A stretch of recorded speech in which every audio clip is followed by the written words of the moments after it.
Olá, exploradores do desconhecido e amantes do que habita as sombras. Sejam bem-vindos de volta ao Espectro de Ideias, o seu refúgio para as narrativas que sussurram aos cantos mais escuros da mente. Hoje, mergulharemos em um conto que redefine o terror, pois o que nos espreita nem sempre tem forma ou som.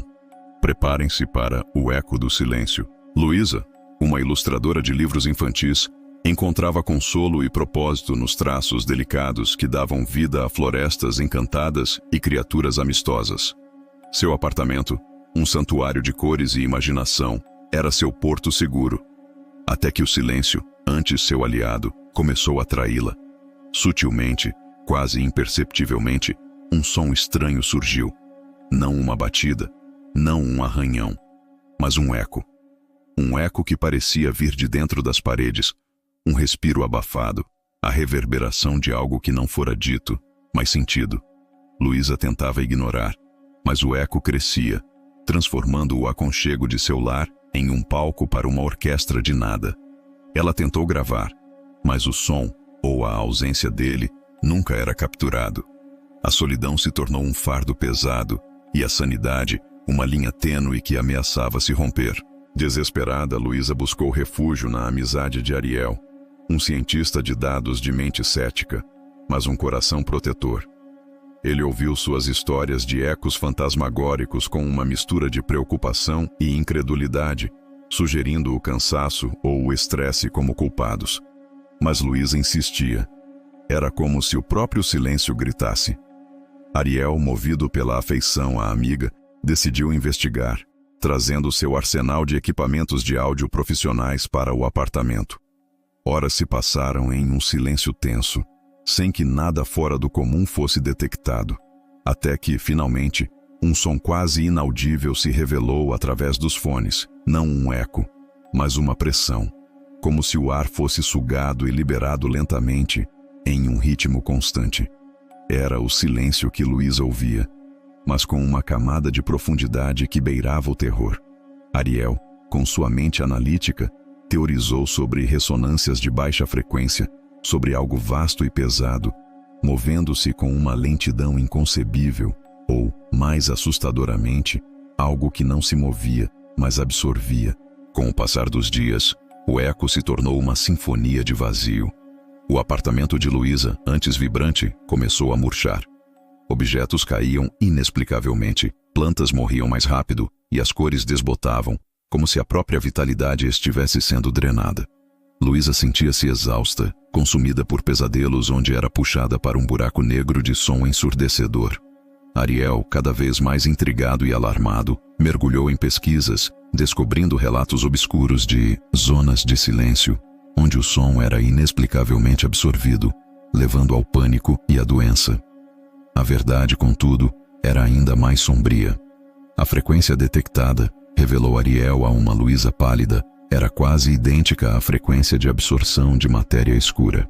Matéria escura, a substância invisível que compõe a maior parte do universo.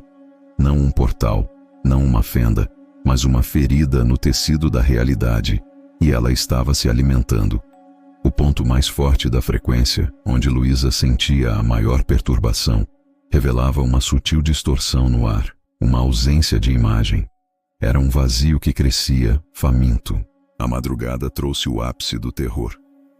Luísa acordou com uma vibração profunda que reverberava em seus ossos. O apartamento estava visivelmente mais escuro, a luz sendo sugada, e um cheiro sutil de algo antigo e inerte preenchia o ar. A mancha escura na parede, antes quase invisível, agora pulsava suavemente, expandindo-se. Não era uma mancha, era um buraco, um abismo de escuridão absoluta, onde nada se refletia, onde nenhum som ecoava. Um sussurro, não audível, mas uma ideia plantada em sua mente. É um lugar onde o som é engolido. Em pânico, Luísa ligou para Ariel, cuja chegada confirmou seus piores medos. O buraco, agora do tamanho de uma porta, era um vácuo primordial. A luz do apartamento cintilava, puxada para a escuridão crescente. A porta de saída, congelada, recusava-se a abrir. O buraco não apenas crescia, ele respirava, uma sucção que puxava objetos para dentro, onde desapareciam sem um traço, sem um som. Ariel compreendeu o horror. Não era um portal, mas uma ferida que se alimentava. E então, o impensável. A sombra de Luísa projetada na parede oposta começou a se alongar, a se distorcer, a se desprender. Puxada para o abismo, não era sua sombra, mas sua essência. O buraco não absorvia objetos, absorvia a ideia de Luísa, sua existência, suas memórias, seus traços. A madrugada trouxe o ápice do terror. Luísa acordou com uma vibração profunda que reverberava em seus ossos. O apartamento estava visivelmente mais escuro, a luz sendo sugada, e um cheiro sutil de algo antigo e inerte preenchia o ar. A mancha escura na parede, antes quase invisível, agora pulsava suavemente, expandindo-se. Não era uma mancha, era um buraco, um abismo de escuridão absoluta, onde nada se refletia, onde nenhum som ecoava. Um sussurro, não audível, mas uma ideia plantada em sua mente. É um lugar onde o som é engolido. Em pânico, Luísa ligou para Ariel, cuja chegada confirmou seus piores medos. O buraco, agora do tamanho de uma porta, era um vácuo primordial. A luz do apartamento cintilava, puxada para a escuridão crescente. A porta de saída, congelada, recusava-se a abrir.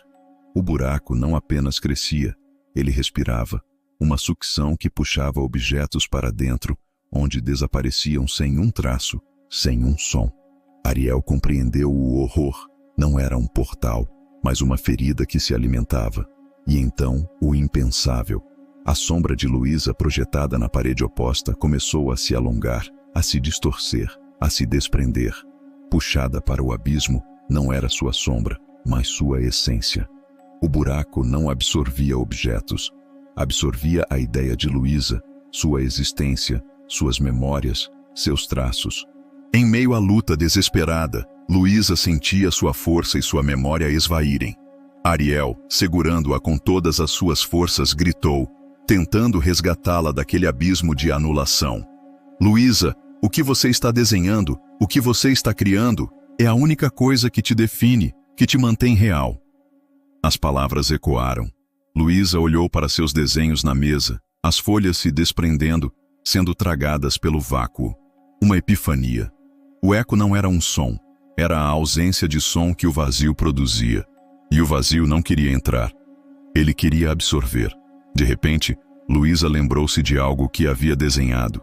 Uma criatura da floresta com olhos brilhantes, um ser puro, cheio de vida, um vislumbre de uma ideia. Ela gritou, "É uma criatura de luz, eu a desenhei." No momento em que aquelas palavras foram proferidas, o buraco estremeceu. Parou de expandir. A escuridão recuou ligeiramente. Luísa, inconscientemente, havia criado uma anti-entidade. Uma entidade de existência, de luz, de som. O som da vida, da criação. Seus desenhos não eram meras imagens. Eram ideias conceituais tão potentes que podiam se opor ao vazio. A luta não havia terminado, mas a ameaça diminuíra. Luísa correu para a mesa de desenho, suas mãos tremendo, e começou a desenhar febrilmente. Não apenas a criatura, mas paisagens, árvores, animais, um universo inteiro de coisas cheias de vida. Cada traço era uma injeção de realidade contra o vazio. O buraco, lentamente, encolheu, até se tornar um ponto minúsculo. A luz do apartamento voltou ao normal, o cheiro inerte desapareceu. Luísa e Ariel se entreolharam, exaustos. Dias depois, o apartamento de Luísa estava inundado de desenhos. Uma explosão de criatividade que preenchia cada canto.